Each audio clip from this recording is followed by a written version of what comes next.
選手入場。選手宣誓。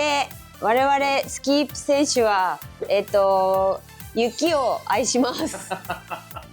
頑張ります。喋んない方が良かったな。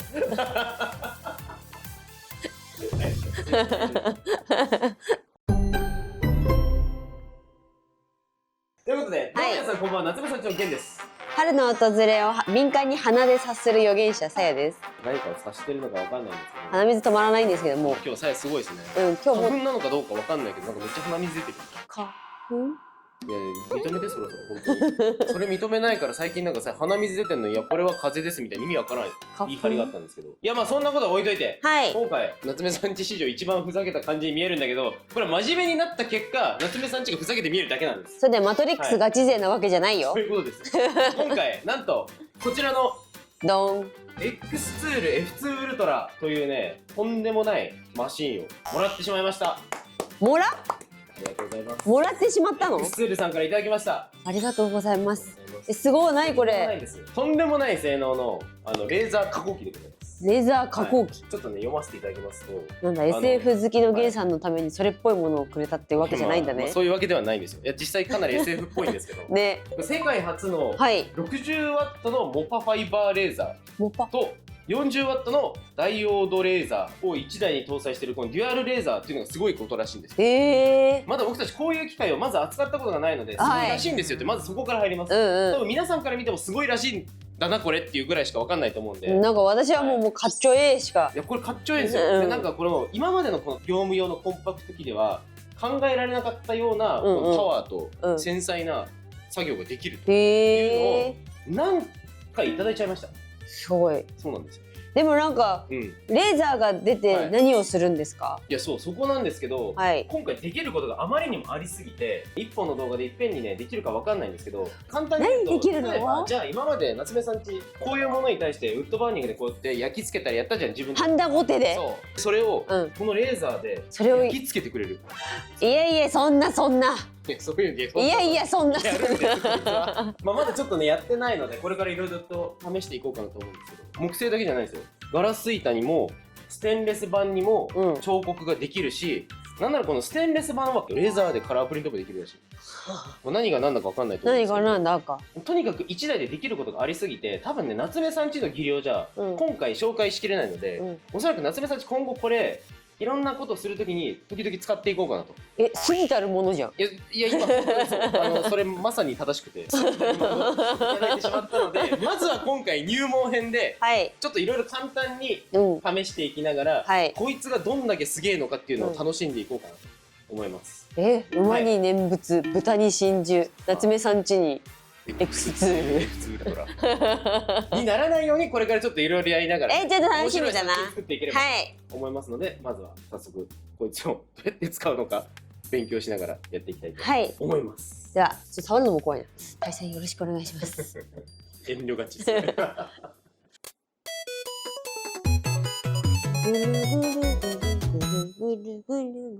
まあただちょっと今からやっていくんだけど、こいつマジですごいんですけど、すごいがゆえにちゃんと取り扱わなきゃいけないんですよ。そうだね。だからもちろん作業中はこう保護ゴーグルというか、レーザーがねあるもので、もちろんこれで保護されてるから安全ではあるんだけど、ここに対してちゃんと自分たちの目も保護するようなこういったゴーグル使ったりとか、あと作業中にこうレーザー照射をしていくんで、なんか煙とかが発生したり、その換気面をねしっかりしなきゃいけないので、部屋をちゃんと換気しようというところと、あとはその素材ですね。例えば塩化ビニールとかなど、それをこうもうレーザー照射したことによって有害物質が出るのは絶対に加工しちゃいけないし、そういうのはちょっと注意しながら加工できるものをしっかり正しい取り扱いでやっていければと思いますので、じゃあまずは何からやっていくか。何からやっていく？何からやっていこうね。お前の心に彫刻していこう。退場します。差し入れる人がなっちゃった。この動画のサイトにコメントしてこれつけるの中止じゃないから、めちゃめちゃ面白いけど、やっていくか。いくぞー。はい、ということで、じゃあ今からいろいろもうとにかく試すしかないと思うんで、安全に気をつけて試していこうかなと思うんですけど、とりあえず今回いろんなねこうプリントできそうなものを用意はねしてきたので、ちょっとやっていこうかなと思います。もうまだ全然私分かってない。じゃあまずスチールからやりますか、やっぱ。見て分かりやすいの見たい。確かに。じゃあ今これ買ってきたスチール版ですね。普通に 0.3 ミリかな。はい。ここに普通だったらプリントするってありえないじゃん。いやもうなんかまあ普通に考えたら。頑張って。うん。まあそうそう、ギギギギギってなんかやりゃそれはできるだろうけど、ここにまずどういう風に本当にできるのかやっていきたいと思います。まあできないわけはないと思うんですけど、対象のものを入れまして、これを閉めると。よっ。これが今実際ここにの中のスキャン画像みたいなのがこうやって映ってるみたいですね。中の映像です。どれがいいですか？何がいい？なんかすんごいいっぱい持ってきたんですよね。そうそうそう。なんか漫画っぽいやつと、夏目さんちっぽいやつと。じゃあクリスマスピングって書いてある。これ夏目さんち？そうそうそう。こういうこと？ここにこうやってやると。すごい、なんかめっちゃクリスマスグッズみたいにならない？確かになんかステンレスだとね、よりそんな感じするね。確かに確かに。これがうまくいくんだったら、家でグッズが作れるってことですよ、これ。すごいですね。トリミング一応しますけど。オタクの皆さん。モード平らな面での工程。なるほど。こうやって見ていろいろ処理モードが選べるんだ。エンボス、曲面。すごっ。ローラーね、これなんかね、タンブラーとかもできるらしいですよ。そう、なんか CM で見た。で、まあ、とりあえず今これは平らな面のスチールなので、これ選び、素材をステンレスの 0.3 ミリなんで、なんかプリセットにこうやっていっぱいあるんで、あるやつはここから選べば、もう割と最適なものを中で、設定してくれてると。らしいですよ。で、しかもなんかここにいろいろあるこのテンプレートのやつは材料を購入するっていうのが X ツールの方のページでこういうのが買えるっていう。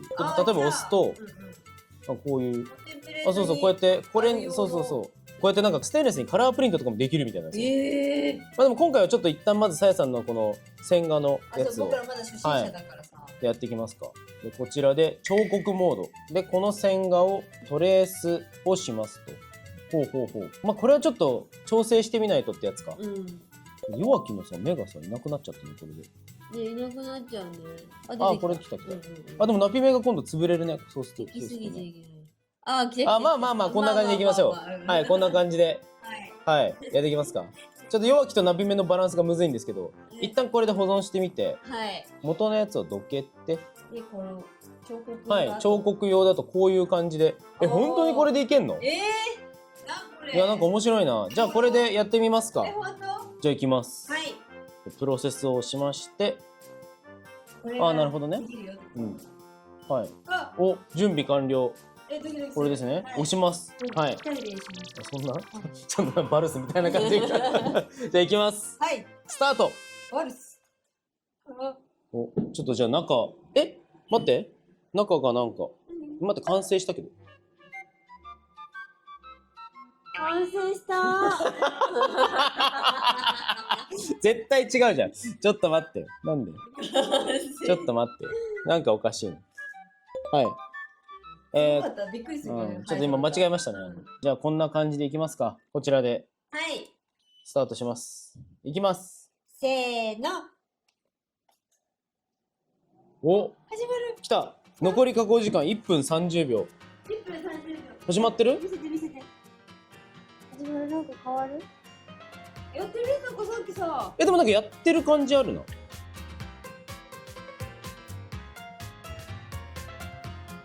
でも結構パチパチはやってるね。本当？うん。ね、なんでいいんじゃない？一旦このままで。すごくない？なんで見えた？見えたもうすぐだね。完成出てました。完成出てた。この絵がプリントされていれば成功です。じゃあ見てみましょう。これを開けて。うわ、すごっ！熱かったりしないの？すごい！世界に一つだけのオリジナルグッズがもうできちゃった。オリジナルグッズできた。すごい。触るとわかるけど、やっぱり彫刻されてる。この上が削れてる。この爪とかで触るとわかる。本当だ。すごい。もうすでにこれだけですごいことがわかるんですけど。めっちゃ可愛いんだけど。めっちゃ可愛い。ちょっとこれ。やっぱ本当に彫ってあるからこそだね。可愛い。まずい。楽しいぞ。すでに楽しい。楽しい。じゃあとりあえず今、なんとなくさやさんのこの太めの線じゃないこれ。太めの線でやったから今回ちょっと僕の細い、いわゆる僕が普段描くようなイラストの線画にしてみたらどうなるのかちょっとやってみよう。嬉しい。ママに自慢したい。ママに自慢しよう。テンション上がってきてすげえ普通に熱くなってきた。もっとテスト。バカだ。よしよしよし、行くぞ。いいのやけじゃん。嬉しくなっちゃう。大丈夫やっちゃって超嬉しくなっちゃう。そうこれすごいね。素敵な感じになっちゃう。だってさ、このスチール系のグッズってうち作ったことないもんね、まだね。ないよないよ。ね、じゃあ行きます。はい。はい。ちょっとこれなんかさ、薄くて失敗しそうだね、線が。確かに。さっきのサイのやつよりだいぶ線がさ、細いよね。まあまあでも失敗も何回でも、だってこれね、いただいてるんで何回でもできるんで今日。かっけえかっけえ。このぐらいか、じゃあ。そうだね。一旦ちょっとごめんなさい、ベストがわかんないので、試しにやってみます。楽しみ。できるか？よし、じゃあスタートしてみましょう。お願いします。いきます。いくで。ドドンドドン。せーの。やばい。あれ待って、さっきのサイのやつより加工時間が長いね。2分20秒とかなってるんで、ほら。複雑なになるとね。じゃあちょっと中身が。なんかパチパチしてる、パチパチしてる、すでに。してる？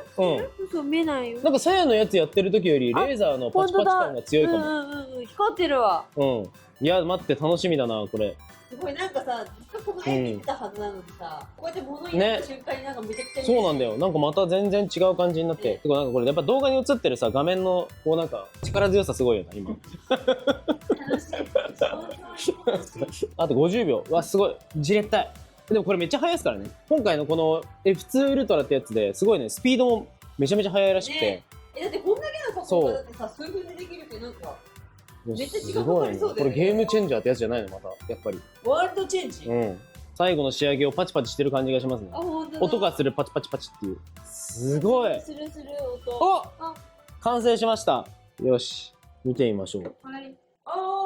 オープン。やばめっちゃいい。何これ。鬼かっこいい。ちょっとごめん、自画自賛になってしまってる。すごっ。めっちゃかっこいい。すごい。欲しい。欲しいじゃねえ、あるわ。とんでもないこれ。めっちゃかっこいい。すっごっ。なんかメタルしおりみたいな。こういうグッズ。これなんかもうさ、僕の作業部屋にさ、貼っときたいよね。すごい。ちょっといろいろ試してみるか、他のやつも。今度ちょっとこのスチール使ったカラープリントってやつやってみたいなと思っていて、できるのかという、果たして。じゃあ次、さやさ、カラーって持ってきたの？カラー持ってきたの？持ってきてないから。じゃあ、残念だけど。ごめん、僕がやるわ。いや、まあちょっと今、すぐ出るのが僕のやつなんで。でも出るもん。出るな。いくらでもあるもん。オッケー。ワクワク。同じくステンレスにやるんですけど、カラーレーザープリントっていう意味のわからないことがあるらしくて、そのステンレスの酸化反応みたいなものを利用して色を変えてつけるっていうなんか鬼謎技術がありまして、じゃあ試しにそれをできるのかまず。さやさんはよく抗酸化作用のあるブルーベリーを食べていると関係ありますか？ないです。それ？いや、ちょっとやりすぎな気はするんだけど。いや、そういきなりレベル100みたいななんかお題を今やろうとしてるんだけど。夏目さんちとかじゃないんだ。そう、だってさやが持ってきてないから。あるもん。これ成功したらもうどれでもいけるでしょ、だって。逆に。インクとかないの？レーザーはインクの量とかが関係するとかもないの？ないんです。こんな感じですか、じゃあ。そんなのできちゃうんですか？できるかな、こんなの。カラー彫刻。待って、カラー彫刻クリックしたら、クリックして学び、カラー彫刻の旅を始めましょうって出てきた。一旦ちょっとカラー彫刻の旅始めるか。ちょっと待って、チュートリアル見よう。チュートリアル見よう。すごい、ゴッホだ。すごい。嘘つけとか言っちゃった。待って。カラー彫刻技術には特定の素材に多色効果を生み出すことができます。なるほど。パワー、フォーカス、エネルギーのわずかな変化でも刻印された色が大きく変わることがあります。安定した結果を得るために機械の性能に基づいたパーソナライズされたカラーイングレービングからパラメータ設定、キャリブレーションしてすごい専門用語がビンビン飛び出してくる。なるほどね。はい。ちょっとこれはもう一旦失敗前提でいろいろ試してみようということで、作例を見てもこんなのないんですよ。このなんかね、この複雑なやつでやってないから、もしかしたら全然失敗するかもしれないけど、試しにやってみようかなっていうことで。いきます。いけるか？無理だよーってなったら。12分かかる。カラープリントやっぱさすがに相応の時間を要するっぽい。けどこれ12分かけてやっぱり失敗するパターンあるんだろうな。だってこの子多分あれで本社からここに送られてきてさ、なんかもうドッキドキだよ。確かに初めてのデビュー戦で、しかもこんな我々みたいな初心者のところに送られてしまって。そうで、これ今パソコンでさ、チュートリアルとかさ、見てチュートリアル見てるって、一緒にやっておこうねとかってさ、思ってたのにさ、来たのがこれでさ、急になんかチュートリアルの枠を飛び出したみたいな。ってなってるよ。一旦まずはこれチャレンジしていくっていう、危険じゃない範囲だったらチャレンジしていった方がいいんで、ちょっと今やっていこうかなっていう感じなので、あと12分ちょい、11分30秒ぐらい待ちましょう。じゃあほら、せっせっせーのよいよいよい、アルプス一番ジャグをやり。いやこれさ、なん女子の速さ。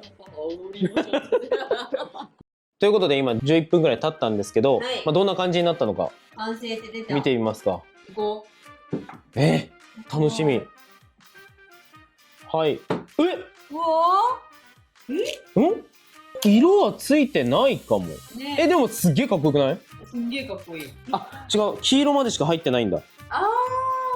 でもめっちゃかっこいい。待って、めっちゃかっこいい。テンション上がるこれ。見てわかる通り、薄いクリームイエローみたいなとこまでしか色が出てなくて。これが一番弱い照射？いやね、照射のパーセントは合ってたんだけど、おそらく速度っていうところがうまくいってなかったっぽくて。むずいね。で、ちょっと今僕なりにその数値を今出してみたので、ちょっとこれでさやのやつで次試してみようかなと思います。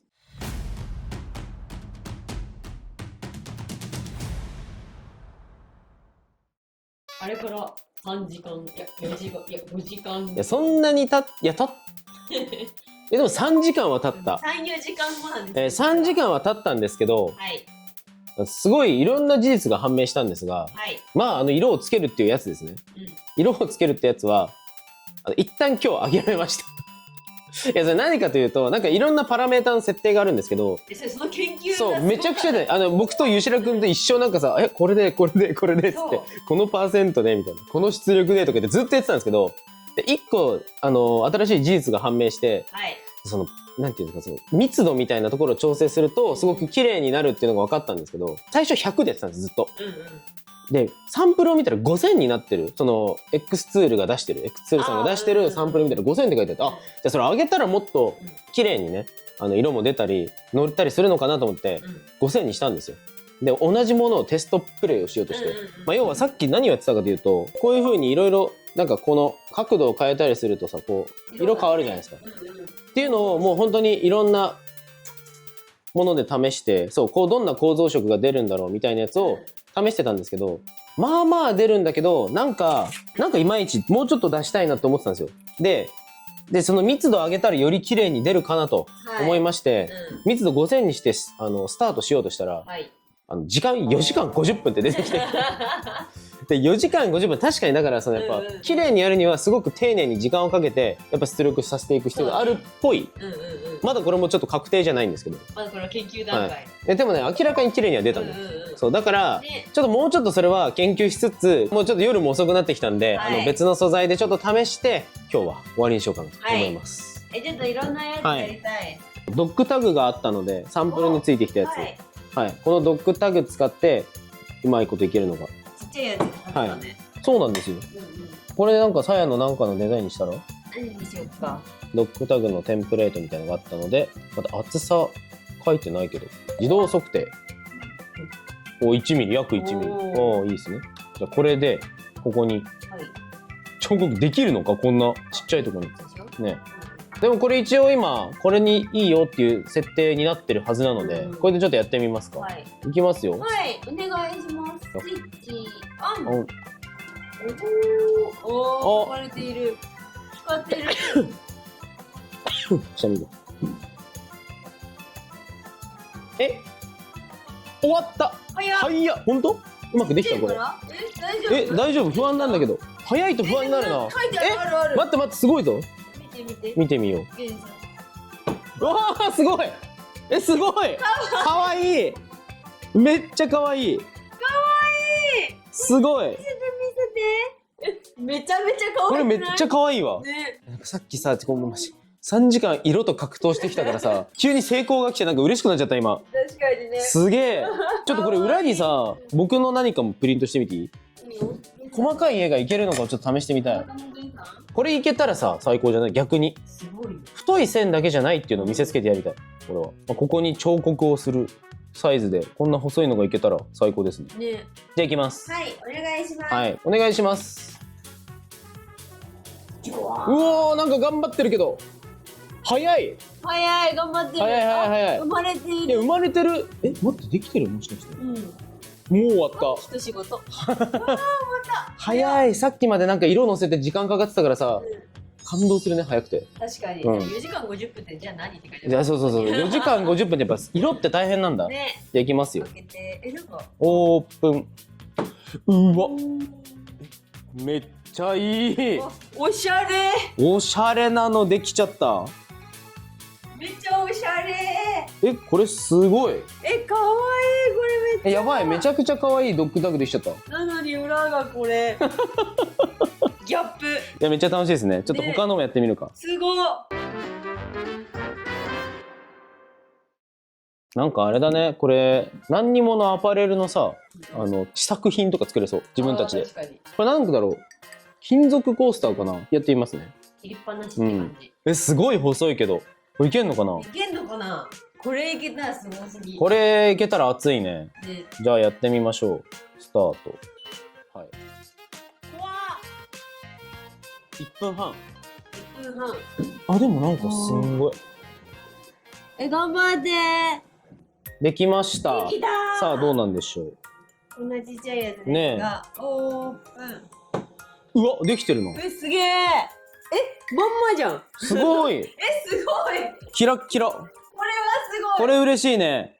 ね。すごい。これすごいね。すごい。すごい。パラちゃんみたいな声出ちゃった。ずるいから俺もやるね。撮影時期がちょうど札幌の原画展が始まっている時期なので、原画展じゃん。久々の原画展キービジュアルガール行こうかな。いけるか？このぐらいめっちゃいいかも。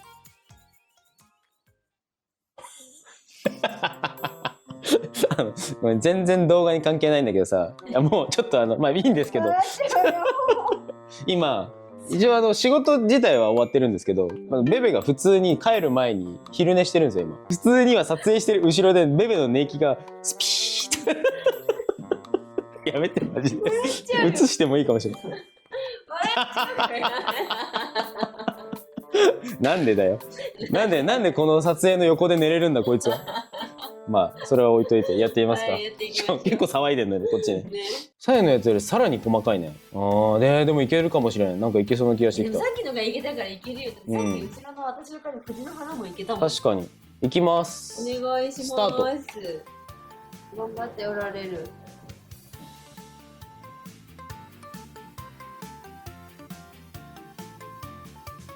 できた。さあ開けます。お、すごい。できてる？お、すごい。めっちゃ綺麗。すごく綺麗にキラキラに。すごい繊細に彫れてる感じする。見せてくださいよ。しかもさ、このさ、削ったところがキラキラになるのがいい。そう、それがいいよね。そして待って、向き変わった。まあいいか。さやのと僕なんで上下がおかしなことになってます。でもまあこんな感じです。いや、いいですね。もうちょっと別の素材もじゃあ試すか。楽しい。こうして。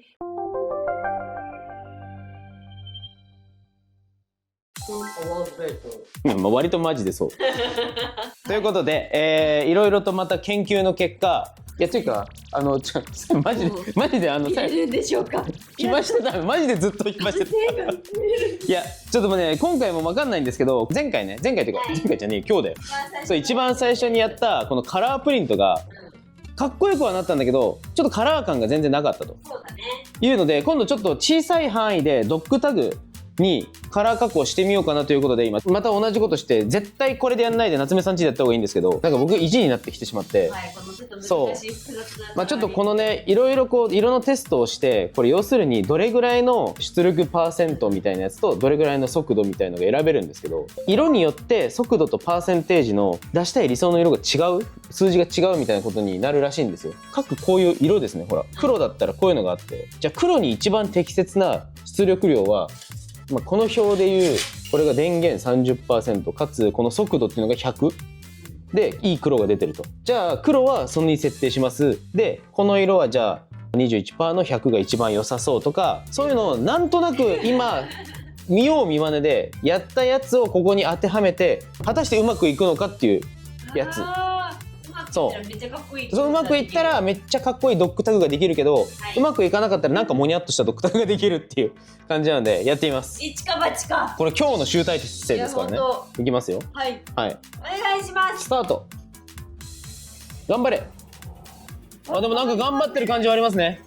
やっぱこう研究してる時はさ、もうダメかもしれない、一回ここで止めようとかって何回もやってたそうけどさ、やってたね。まだもうまた青春の日々ってわけですか。でもこれさ、そう今回いただいて思ったんですけど、マジでまだこの入り口にも立ってない感じがある、僕たちが。いや、そう、なんかさ、いろんなこれを使ってらっしゃる方の動画とかをね、結構参考にさせてもらってたけど、やっぱいい作品を作るにはこの高性能機器を使って丁寧な数値設定をして、さらに時間をかけることでやばい作品が生み出せそうっていう予感がすごいしてて、やっぱやばい技術、やばい道具っていうのはちゃんとマッチングさせて使わないと。そうなんです。でしかもね、今ね僕すごい思ってるのが、これスチール板とかをちょっといつも僕が絵を描いてるサイズぐらいの結構な大きさまで入るから、それをこうちゃんと色とか彫刻で削った上でその上に絵を描くみたいな複合技のスタイルで今後やってみて面白いかもっていうのが今やりながら思ったりしてるんで、確かにこれめちゃくちゃ楽しいですね。いや、これやばいっすよ。嬉しいね、ものになるのが。そうただ今回これがうまくいくかいかないかはちょっともう本当にご愛嬌ですよ。ただ今までで一番設定をちゃんとしてみたっていう。でもなんか今までの研究の中でさ、これ何にも起きてないよねみたいなさ、確かにあったもんね。何回もあったけど、あったなんか何か起きてるから、そう何か頑張ってるっていうこの子は見えるだけで嬉しいっていう。普通ウルトラは頑張ってる、僕の指示に今応えようとしてくれてる。だからこれ失敗したら俺が悪い。お、わあ、できた。来ましたはい、ということで最後僕の研究結果はどうなったのか、せーの。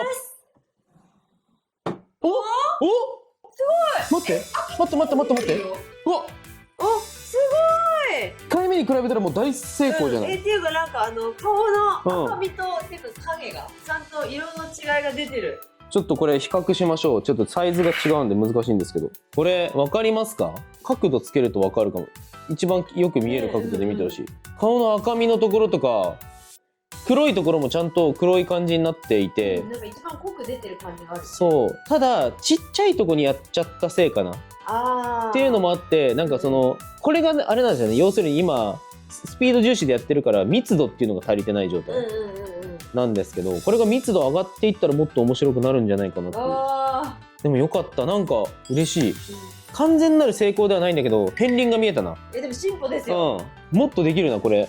おめでとうございます。ちゃんと、ただなんかさ、この中途半端に色つくよりこのぐらいの方がかっこいいっていう、なんかまあね、なんか本末転倒な気持ちもある。いや、そう、それはある。素晴らしい道具ですこれ。いや、すごい。もう最高ですね。これが家にある感動する。やばい、これ事務所にありますから、ね、ちょっと今後も研究を進めていきたい。いや、めちゃめちゃ研究進めていきたい。まだ今日やってない機能として木材のレーザーカットとかもあるんで、なんかそういうのを作った作品を作ってみたりとか、いろいろ今後もやっていきたいなと今めちゃくちゃ思ってます。本当に X ツールさんありがとうございました。本当にありがとうございます。感動がすごかった、今日。はい、ということで今回 X ツールさんにこの X ツール F2 ウルトラっていう激ヤバレーザー彫刻機をいただいたので、はい、これからの夏目さんちの動画でもガンガン使っていきながらちょっとレベルアップしていきたいなと思いますので、ぜひね、またちょっと面白い使い方を思いついたら動画にしますので、皆さんもぜひね、気になった方は、かなりねいいものなので、お値段もそれなりにやっぱりするんですよ。とても、かなりするんですけども、それなりじゃない性能があるんでとんでもないプロ仕様の性能がありますので、というわけで皆さんぜひ概要欄から気になった方チェックしてみてください。博士、今日は良かったですね。成功しましたね。おめでとうございます博士。やるか。じゃあでももう一個試したいのでやっていきます。博士まだ。博士まだちょっとすみません。博士です。体験させてもらいます。はい、ということで最後にちょっとレーザー彫刻機ならではの機能をね試していこうかなと思いまして。レーザーしてるよ、はい、これねすごい面白いでしょ、これ今コインに彫刻をしております。なんか出てきたよ。彫刻、今回左右対称の絵をねコインにレリーフしたらめっちゃかっこいいんじゃないかということで、確かに記念コインっぽくなるね。そうなんですよ。だから左右対称でお絵描きの時に描いた絵をこのコイン用のデータを作成しまして、うわすげえ、でしかもそのデータもね、X ツールの内部のツールで自動で作ってくれるっていう。すごっ。はい。いやこれすごいですよ。今もう出てきてんじゃん。やばくない？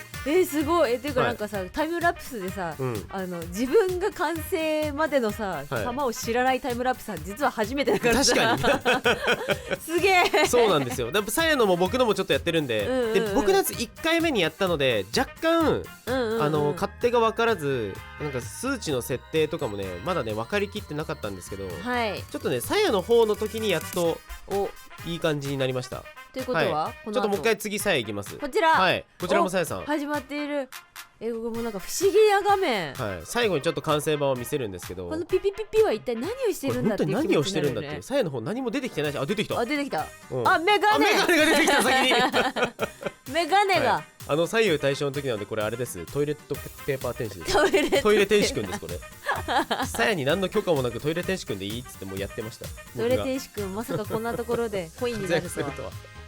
いや本当にほら出てきた。カピバラも出てきた。カピバラじゃないです。バクです。あそうだバクだ。そうトイレバク。トイレバクだ。